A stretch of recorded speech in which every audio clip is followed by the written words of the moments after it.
گر وطن دل را تو می خواهی فدا سازم به جان. دل برای مهر تو ای مهر من باشد مکان. دل بدان از بهر تو یک لحظه هم بیگانه نیست. همچو مرغ کرده اندر شاخ مهرت آشیان. شوکت دل، شادی دل، هستی دل با تو است. هرچه میخواهی بفرما، دل به فرمانت روان. دل کجا طاقت نماید دشمنت گردم زند. از برای دفع او خونش بریزد بیگمان. من نه تنها دل، تن و جان هم فدایت میکنم. تا شوم چون قهرمانان تو من هم قهرمان. هرچه میخواهی بفرما، من به فرمانت روان.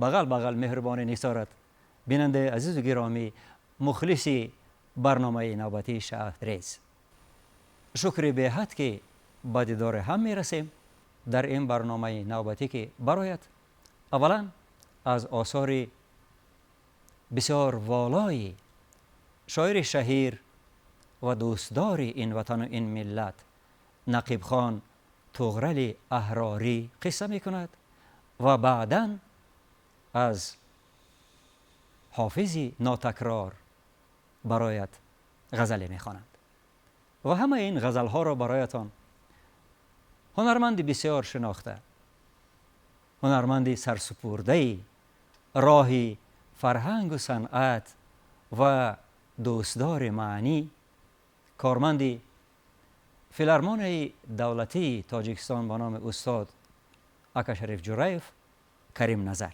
تشکر زیاد استادی محترم. من امروز باز با اهل نوازندگان ما آمدیم که باز هم با غزل‌های نو، با آهنگ‌های تر و تازه اینجا دل تماشابینان را خرسند کنیم. بسیار تشکر کریم جان عزیز.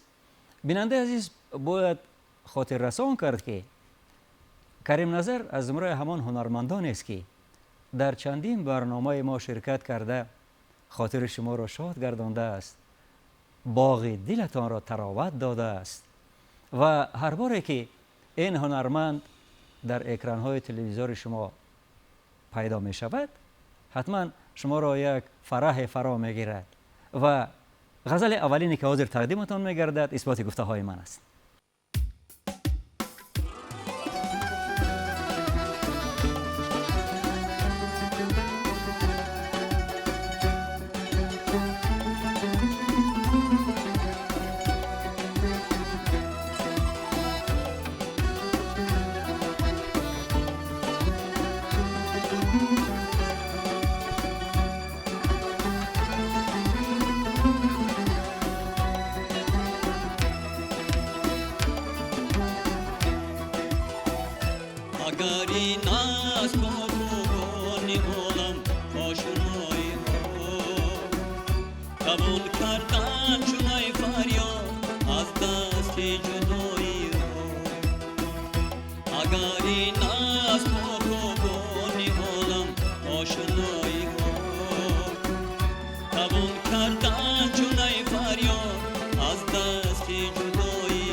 نخلش را مثل کردم باشم شد از رسایی ها توان دریافت از ندانی من کوتاهی فکرم که نخلش را مثل کردم کشم شد از رسوایی ها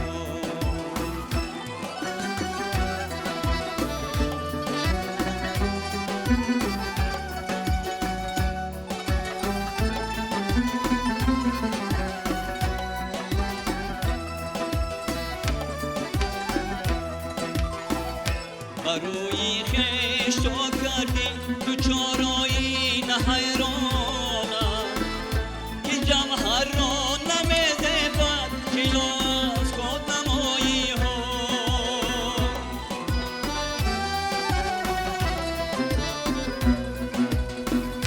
بروی خیش تو کردی تو چارایی نه حیرانم که جمهر را نمیده بد جلو از خود نمایی ها وفا از عمر من به وفات گز نمیسازی مگر از عمر آموزی رسمی به وفایی وفا از عمر من به وفات گز نمیسازی مگر از عمر آموزی رسمی به وفایی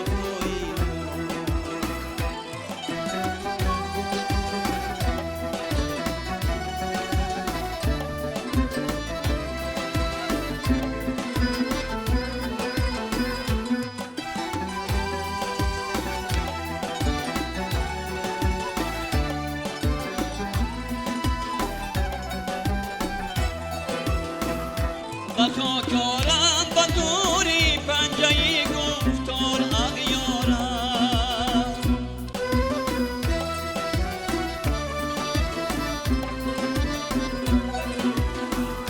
اگر در عشق تو با من کنند راهی ها به حمدالله که با دیر محبت مرشدم کنند و من آلوده کردم پیراهنت پارسایی ها به حمدالله که با دیر محبت مرشدم کنند و من آلوده کردم پیراهنت پارسایی ها اگر این است با خوبانی عالم آشنایی ها توان کردن چون ای فریاد از دست جدایی ها اگر این است با خوبانی عالم آشنایی ها توان کردن چون ای فریاد از دست جدایی ها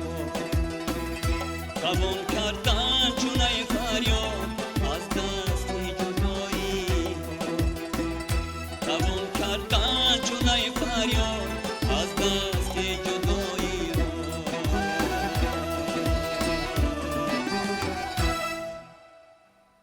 تشکر کریم جان. سلامت باشید استاد. یک غزل بسیار والا را انتخاب کردید و هم آهنگ بسیار زیبا بر آن بستید و این سه چیز یعنی متن عالی، آهنگ بسیار گوارا و صدای خوش توأم شده یک اثری عالی را آفریده است. بسیار عالی، بسیار خوشرو. خب بدوزر برگردیم به معنی همین شعر بسیار عاشقانه طغرل. طغرل در این غزل برای ما و شما، برای مردمی که عاشقند و عاشق میشوند چی گفته است؟ در این دور مصرع طغرل دلسوخته عاشق چنان که گفته است اگر عشق و محبت این است باید بمیری از جدایی. بله سلامت باشید. بله بله، بسیار خوشرو گفتید. میگوید که اگر رسم و آیین با خوبرویان با معشوقها همین باشد که فقط ما را در فراق داشته باشند، بله. از ما جدا باشند، میتوان همچون نی دائما ناله کرد بله. و از این ناله ها عاقبت فوتید. بله بله. همین چیز رو میگوید. درست گفتید. و مصرع‌های بعدی بسیار زیبان. توان دریافت از مضمون من کوتاهی فکرم که نخلش را مثل کردم به شمشاد از رسایی ها. از رسایی ها. بسیار زیبا گفته است، بسیار فدایی بوده است نقیب خان. البته ببینید چقدر اینجا فکر عالی را گفته است. میگوید که من عجب کوتاه فکرم ده، همین کوتاهی فکر من را میگوید میتوان آسان دریافت از آن که من همین قد رسا را، این قد راست بسیار زیبا را به شمشاد مانند کردم، بله. به شمشاد مثل زدم. از این کوتاه فکری میشود مگر دیگر. نقیب خان خودش را در نزد محبوبه، در نزد قد و قامت زیبای او گناهگار میشمارد که قدش را به شمشاد مثل زده است. بله. عجب فکر زیبایی. ادامهش را ببینیم. بروی خیش تا کرده دوچار آینه حیرانم، که جوهر را نمیزیبد جلو از خود نمایی ها. بله بله بله، اینجا نیز بله. یک فکر بسیار جالب است و تصویر بسیار زیبا است. شما از این چه معنی گرفتید کریم جان؟ در اینجا نقیب خان تورال و محبوبش گفته است که وقتی که او آینه را میگیرد میگوید تو همین خیل محبوبه زیبا، همین خیل محبوبه که دل افروز، با تو چی لازم است که تو مثل جوهری تورال؟ درست است کریم جان، درست است. میگوید که من همان لحظه ای که تو نزد آینه شدی و خودت را در آینه نشان دادی بسیار حیران شدم، زیرا تو گوهری کو. بله. برای یک گوهری که اینقدر جلادار است در نزد آینه خود نمایی کرده نمیزیبد. تو به آینه هم میگوید جلا داری و همه را کور میکنی، نوری حسنت میگوید. انا این چیز رو میگوید نقیب خان عزیز. البته خب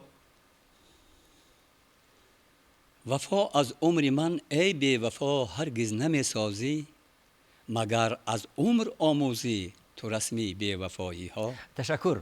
اینجا یک ذره وفا چون عمر من، این خیلی باید باشد. وفا چون عمر من ای بی وفا هرگز نمی سازی، مگر از عمر آموزی تو این بی وفایی ها، رسمی بی وفایی ها. رسمی بی وفایی ها. ببینید چه خیلی تناسب سخن را استفاده کرده است. بله. بسیار زیبا استفاده کرده است. میگه که همین عمری که با من وفاگی نمی کند، عموما عمر با کسی وفاگی نمی کند. همینطور است؟ هم خیلی عمر کسی ابدی نیست، موقت است. میگه که همین عمر من که بی وفا است، میگه تو نیز مثل همین عمر من هرگز با من وفا نمی کنی ای محبوبه. میگه که من چنین فکر میکنم که تو نیز از همین عمر من بی وفایی را آموخته ای. بله. که با من بی وفایی میکنی. عمر نیز وفا نمیکند کو. یک زمانه ما رو ترک میکند. بله. ما که میفوتیم زیر خاک میشیم تمام دیگر. همون قدر است. انا همین چیز را با تناسب سخن بسیار زیبا گفته است نقیب خان طغرل. خب دیگر طغرل است، استاد سخن است. ادامهش. بخوا کارم بزوری پنجه گفتار اغیارت، اگر در عشق تو با من کنن زور آزمایی زور ها. آزمایی ها. ببینید چقدر برای محبوبش جان فدا است نقیب خان. میگوید که میگوید همین بیگانه ها، اغیار بیگانه است، بیگانه هایی که هوای عشق تو دارند، میگوید من کو زور بازو ندارم، لیکن میگوید با زور سخنم، با گفتارم، با نیروی شعرم میگوید به خاک یکسان می افکنم همه آنها را. بله. در زور آزمایی اگر به شرط بازو هم نداشته باشم، من میگوید سخن قوی دارم، من گفتار قوی دارم که به خاک یکسان یکشان میکنم. همین چیز رو میگوید و نهایت بحمدالله که با دیر محبت مرشدم طغرل، و من آلوده کردم پیرهن از پارسایی ها. سلامت باشه. اینجا نقیب خان همان دیر محبت گفته عبادتگاه رو میگه. بله. یعنی آنقدر عاشق است نقیب خان که من انا همین عبادتگاه عشق رو میگوید پیرش هستم. مرشد شیخ است، بله. پیر است. یعنی میگوید از من دیده بالاتر کسی محبت را، عشق را، عبادتگاه آن را میگوید نمی پرسته. من میگوید در این جاده پیراهن خود را میگوید از می عشق آلوده کرده، از پارسایی یعنی از تقواداری به عشق. بله. یعنی که پای عالی را میگوید نقیب خان طغرل. بعد چطور میتوان با سخن نقیب خان عاشق نشد؟ بله. هر مصرعی نقیب خان یک کتاب معنی است، مثل که استادانش میرزا عبدالقادر بیدیل و شمس الدین شاهین بیبدل. خب بید نباشد یک غزل دیگر به بیننده عزیز تقدیم کنیم، بعد ادامه صحبت را خواهیم دید.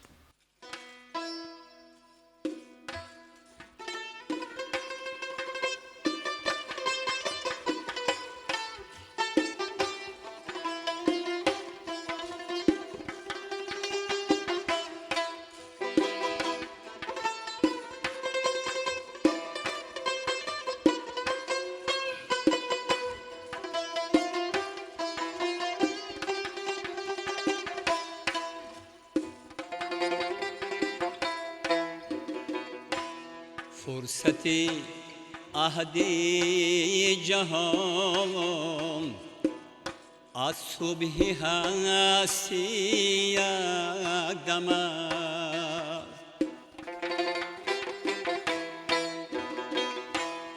فرصت عهد جهان از صبح هستی یک دم است. رنگ و بوی باغ امکان همچو مهری شبنم است. رنگ و بوی باغ امکان همچو مهری شبنم است.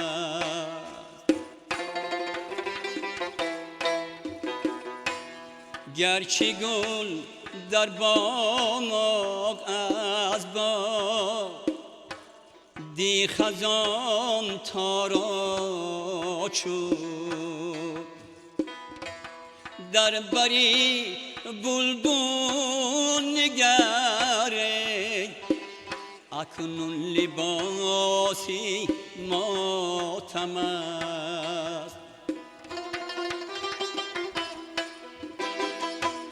در بری بلبل نگره اکنون لباسی ماتم است.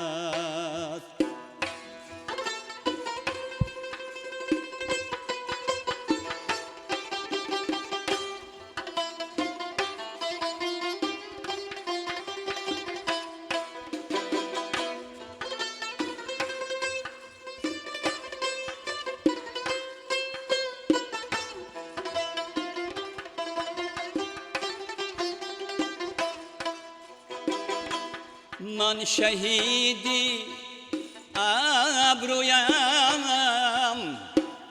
با جوهری تیغش خسم.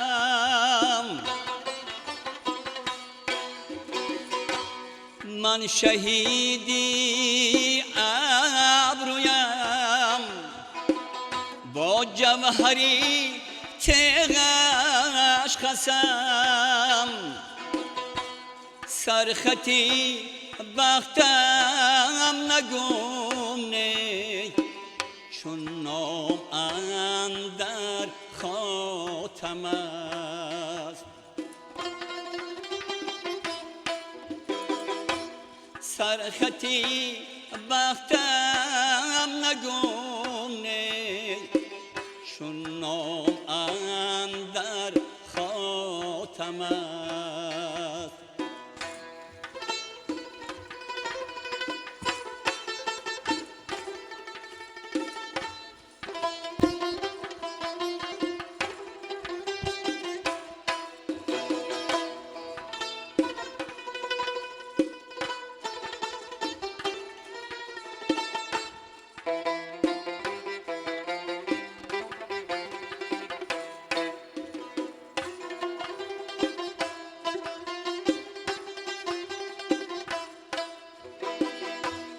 گرچه باشد در جهان از نام من آوازه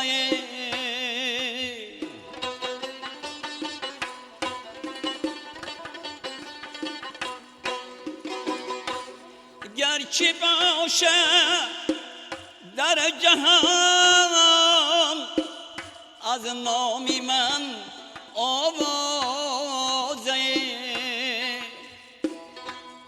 آن چیزایی می شود زیر نگین نقشی غم است آن چیزایی می شود زیر نگین نقشی غم است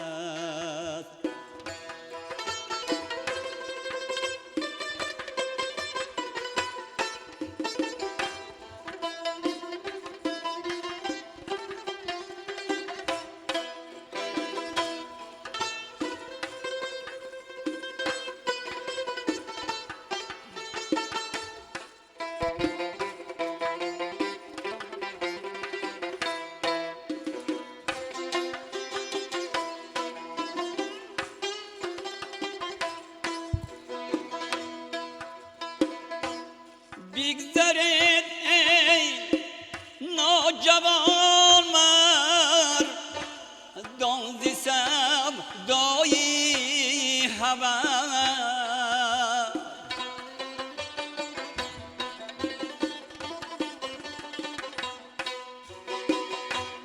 بگذرد ای نوجوان مردان ز سودای هوس شهرتی جود و سخای مخصوص نامی حاتم است شهرتی جود و سخای مخصوص نامی حاتم است مخصوص نامی حاتم است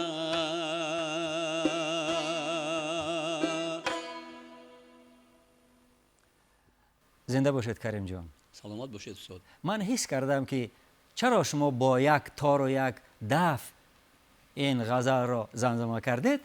به خاطر که معنی بسیار بلند آن را بله در زیر صدای موسیقی های زیاد از دست ندهید. همین بود. بله اگر بله خطا هم نکنم. طور است. بسیار عالی، بسیار زیبا. چون این غزل نیز یکی از غزل های بسیار فلسفه عمیق داشته نقیب خان طغرل است و بسیار تأکیداً میگوید که در همین عمر باید با یکدیگر سخت با وفا باشیم، بله در پهلوی هم باشیم، هم جوار هم دیگر باشیم. بیاید ببینیم ده از مصرع های اول چه زیبا میگوید. بیاید مصرع های اول را ببینیم. فرصت عهد جهان از صبح هستی یک دم است رنگ و بوی باغ امکان همچون مهری شبنم است. بله، بسیار زیبا میگوید، بسیار خوشرو میگوید. اصلا نقیب خان طغرل در مکتب بیدیل بله شعر میگفت به دل نواز بودم و بسیار رمزناک میگفت. ببینید همین یک آن که زندگی ما و شما در این دنیا یک دم است، بله چخیل زیبا در پرده رمز گفته است. میگوید فرصت عهد جهان از صبح هستی یک دم است. یعنی همین زندگی ما بله بله یک دم میجه است. زدن است. باید بریم خلاق المعانی میرزا عبدالقادر بیدیل را ببینید چی میگه.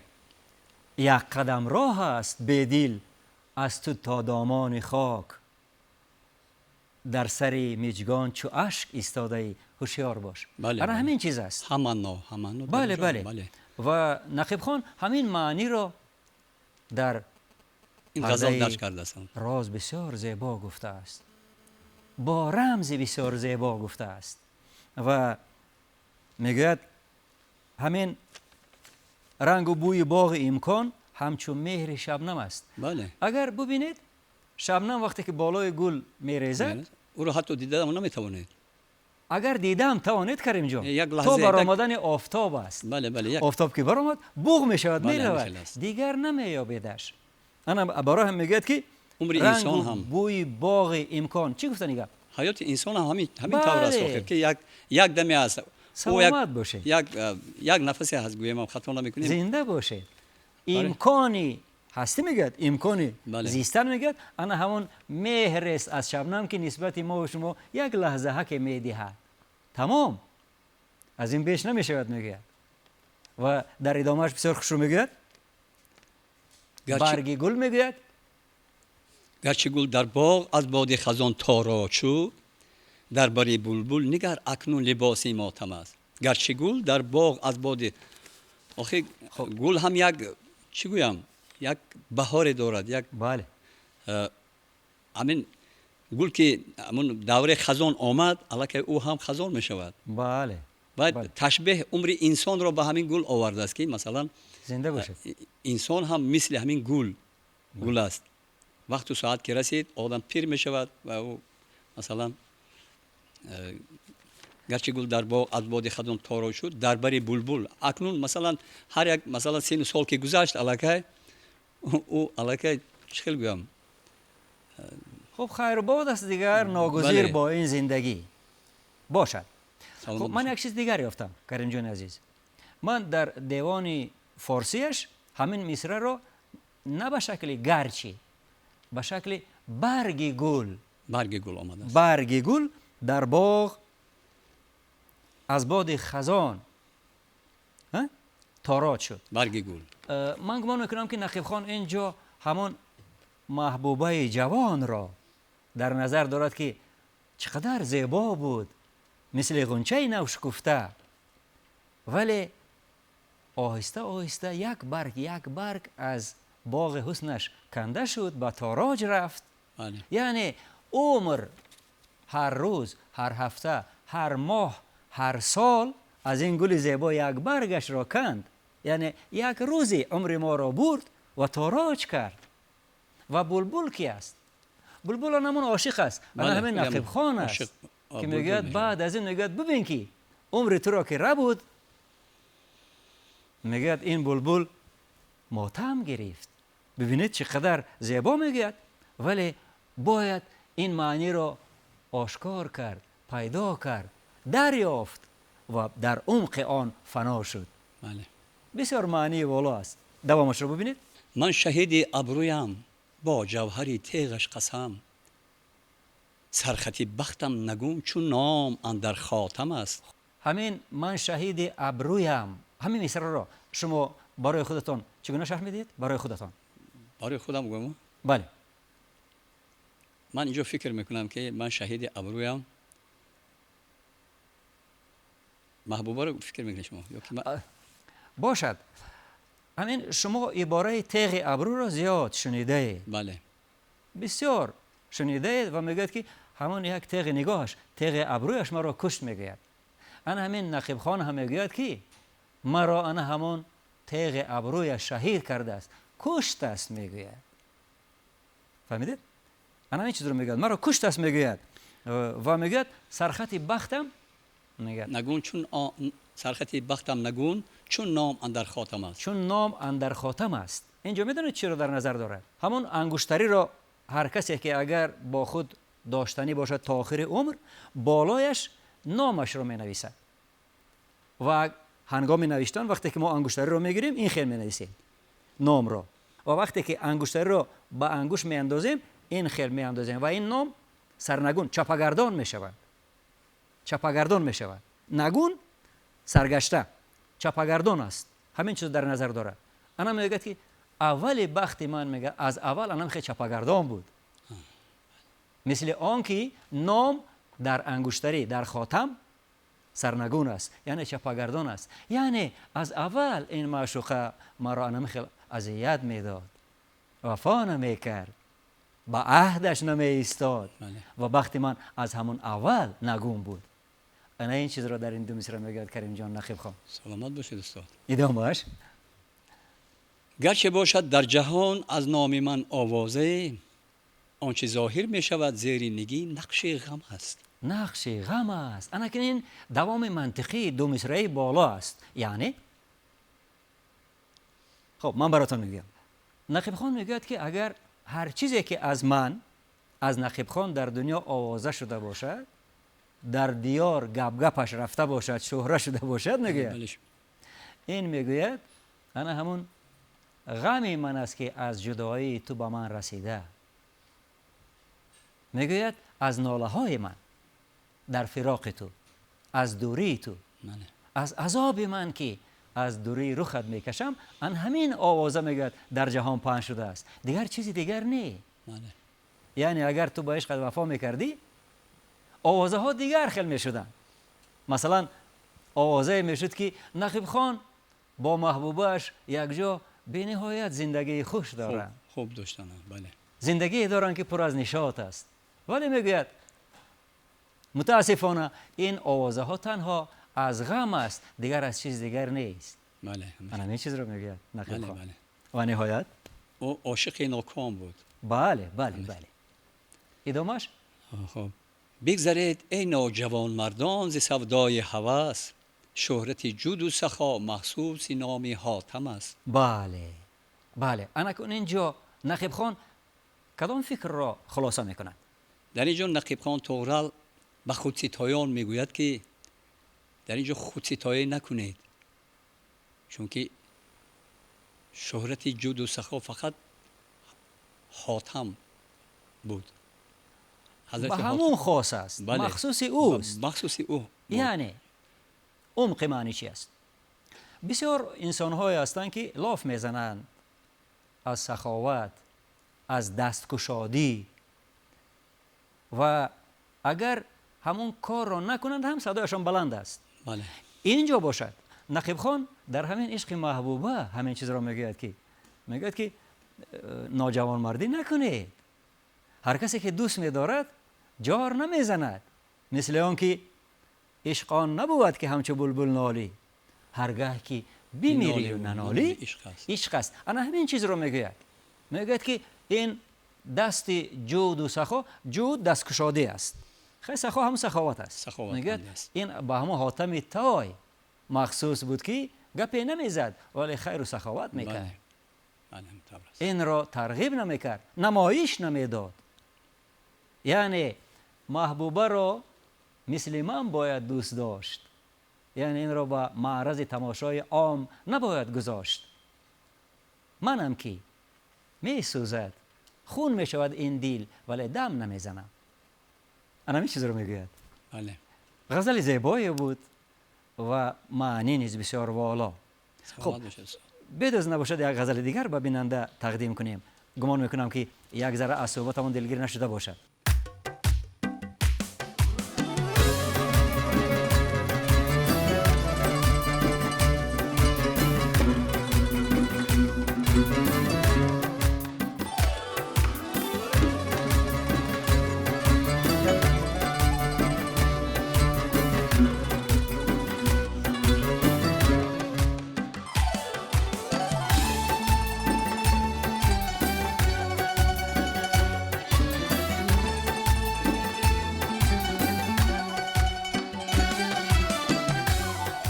از یاری کهن نمیکنی و این پیشه نو مبارکت بود. از یاری کهن نمیکنی و این پیشه نو مبارکت بود.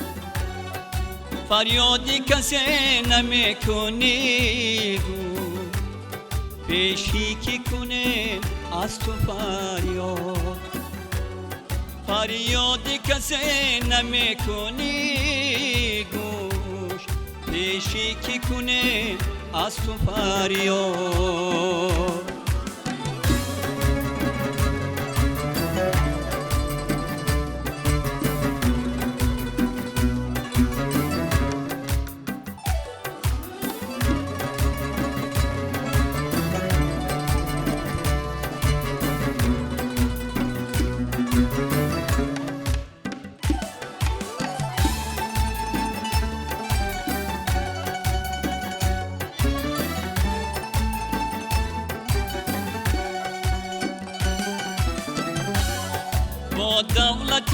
بندگیت هستی، از خواجگی دو عالم آزاد، با دولت بندگیت هستی، از خواجگی دو عالم آزاد. شاید که تو را فرشته خواند، این لطف ندارد آدمی زاد. شاید که تو را فرشته خواند، که این لطف ندارد آدمی زاد.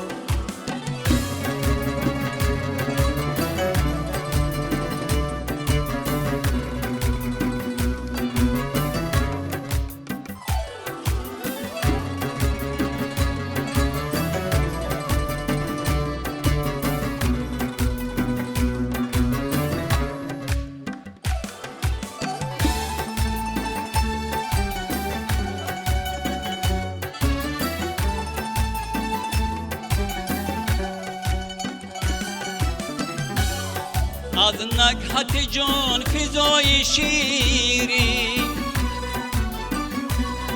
پرویز نیازم که فرهاد.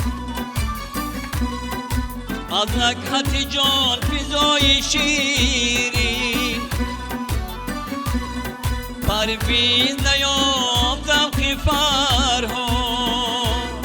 مرغی چمنی وفا جامی، در دام غم و بلا چیم تو. مرغی چمنی وفا جامی، در دام غم و بلا چیم تو. از یاری کهن نمی کنی، از یاری کهن نمی کنی.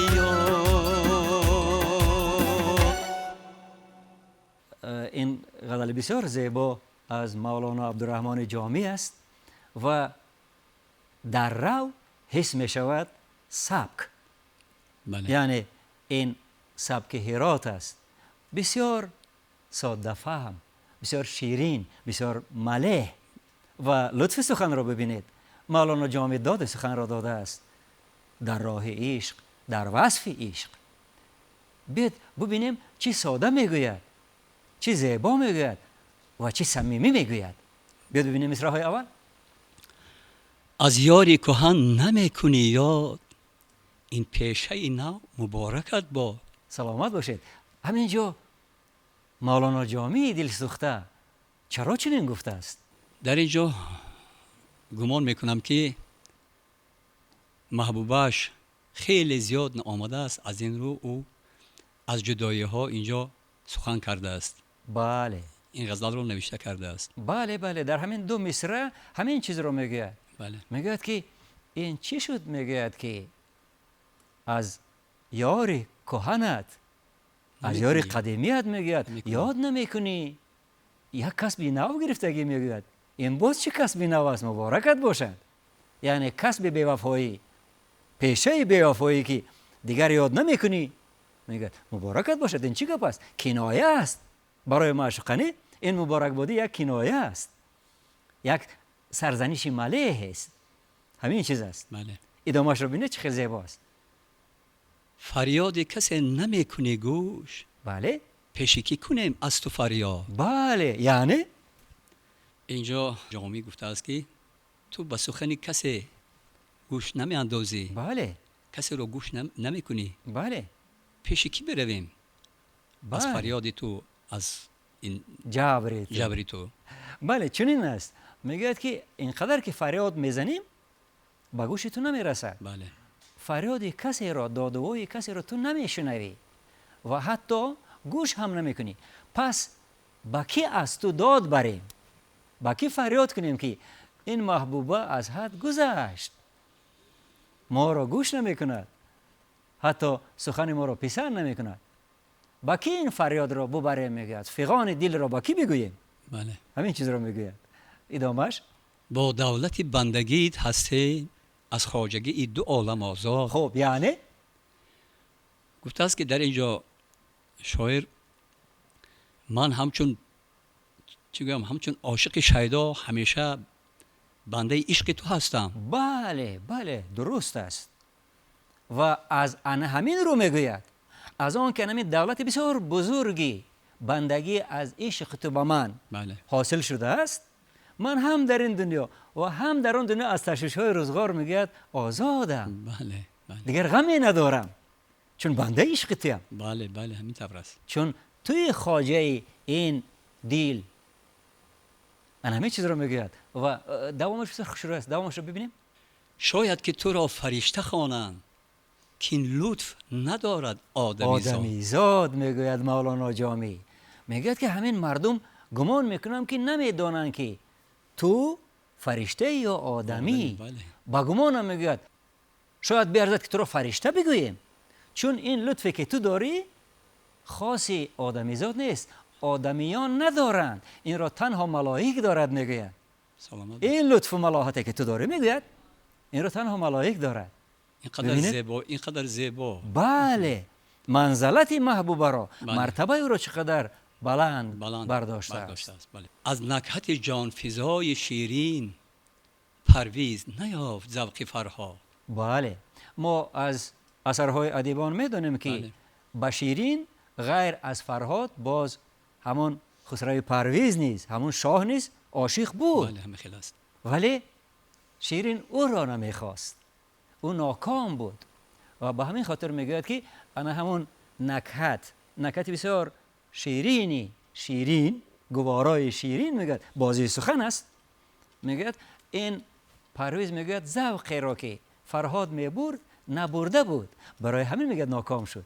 بله همه خیلی است. یعنی چون فرهاد باید جان باخت در راه عشق. شیرین و معشوقه که به وصال رسید.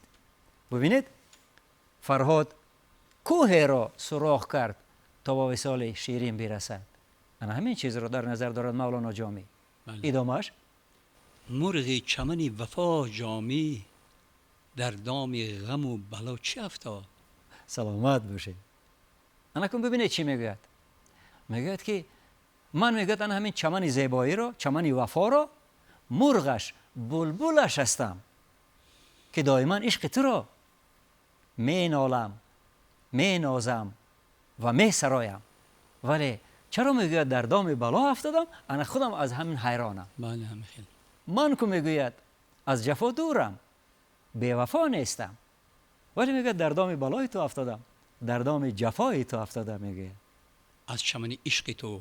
بله بله سلام در همان باشه. چمن عشق، در دنیای زیبای عشق تو میگوید بله. مولانا جامی. همین طور است. مولانا جامی کلامی داشت که اگر بار به آن نظر میکردید هم حفظ میشد و هم روح را می نواخت، بله. جان را لذت میبخشید. و صد افسوس که وقتی به برنامه ما جدا شد تنگ است، برای هم بیاد حاضر یک غزل دیگر به بیننده تقدیم کنیم.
که نوشی باد خاران یاد باد.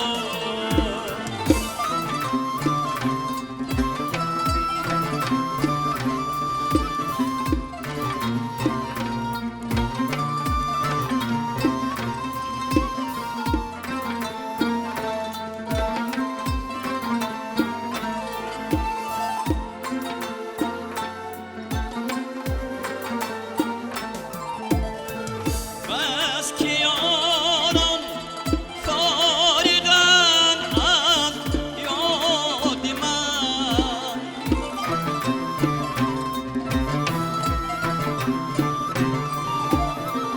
از من شام راه داران یاد باد.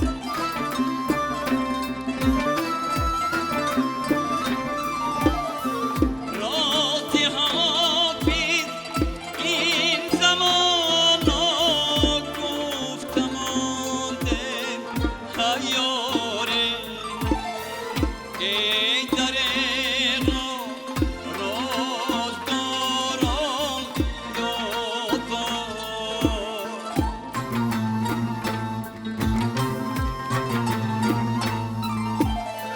ای دریغ رازداران یاد باد.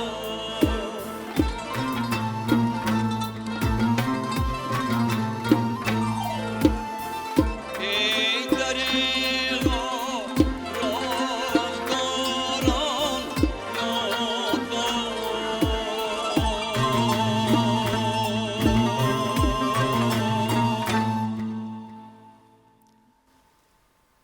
سلامت باشید. کلام والای لسان الغیب خواجه بزرگ حافظ شیرازی، چگونه میتوان آن را نشناخت و اعتراف نکرد؟ بله.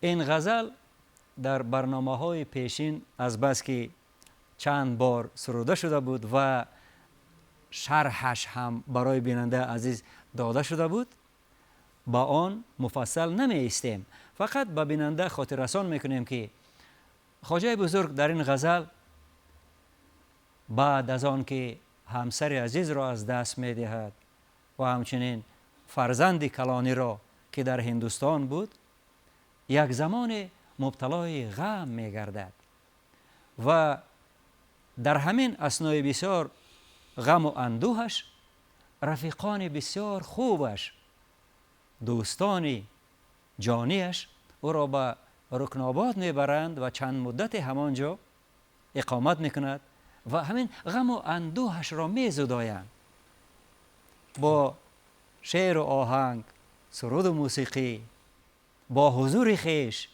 و خواجه بزرگ ان همین روزهای نیک را یاد میکند، میگوید از همین دوستانی که از غم مرا ربودند یاد باشد و برعکس همه آن رفیقانی که مرا از یاد برآوردند آنها را نیز یادشان بخیر. بله. و میگوید اینقدر غمی که من دارم و اینقدر رازی که من دارم در درونم ماند، چون رازداران من نیستند، همین رازداران هم یادشان بخیر باشد. و انم خیلی بسیار معنی والا را بله. خواجه بزرگ میگوید کریم جان. سلامت باشید. و غزل بسیار عالی است، البته. آهنگ بسیار بران نشسته است. آهنگ استاد ظفر ناظم. بله، دیگر در این آهنگ نمیتوان کمی کاستی پیدا کرد. بله، بله. و خردگیری نمیتوان. بران کرد، چون توأم است با متن بسیار. و این صدای جان آفرین شما نیز با آن روح دیگر بخشید. سلامت باشید استاد. بسیار تشکر کریم جان عزیز. سلامت باشید.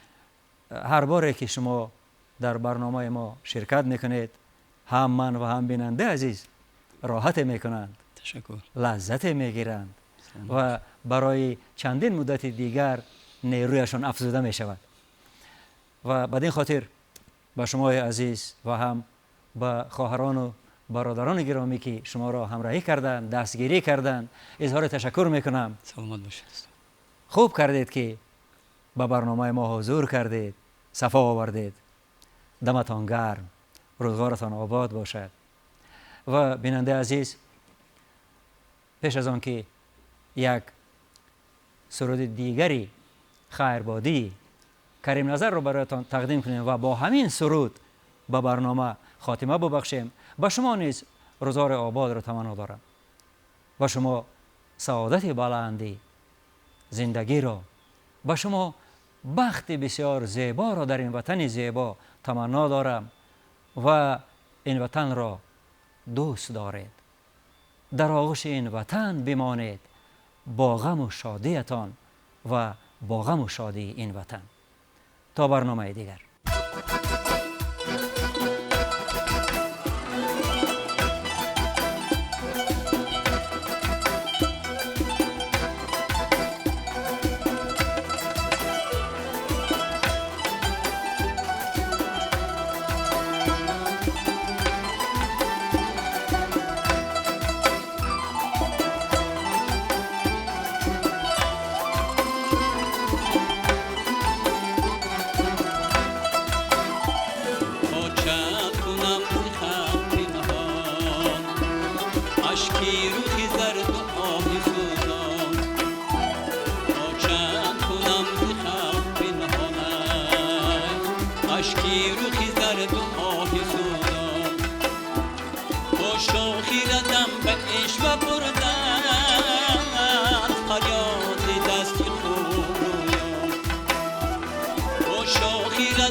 و بردن فریادی دست خوب رویان، فریادی دست خوب رویان.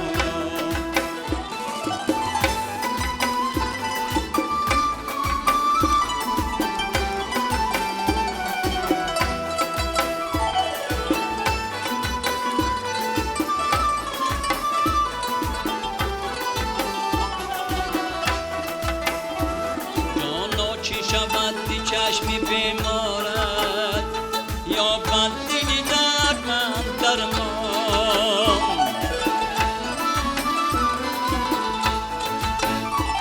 جانا چی شود چشمی بیمارد یا بندی در من درمان. بیلانی تو جانی ناتوانم افتاده چو قالبیز بیجان، بیلانی تو جانی ناتوانم افتاده چو قالبیز بیجان.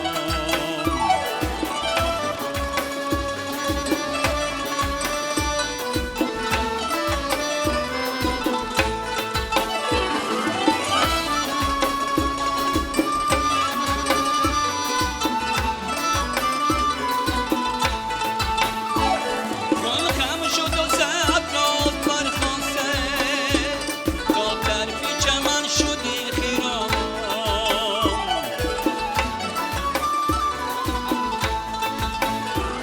گل خم شد و سبز برخاسته تا طرفی چمن شدی خیران. بی قدر و خد چی کار آیدد سیری گل و سرو باغ و بوستان. بی قدر و خد چی کار آیدد سیری گل و سرو باغ و بوستان. تا چند کنم زی خلق پنهان اشکی رخی زرد و آهی سوزان. تا چند کنم زی خلق پنهان اشکی رخی زرد و آهی سوزان. با شاخی ردم به عشق و بردن فریاد دست خوب رویان. با شاخی ردم به عشق و بردن فریاد دست خوب رویان، فریاد دست خوب رویان، فریاد دست خوب رویان، فریاد دست خوب رویان.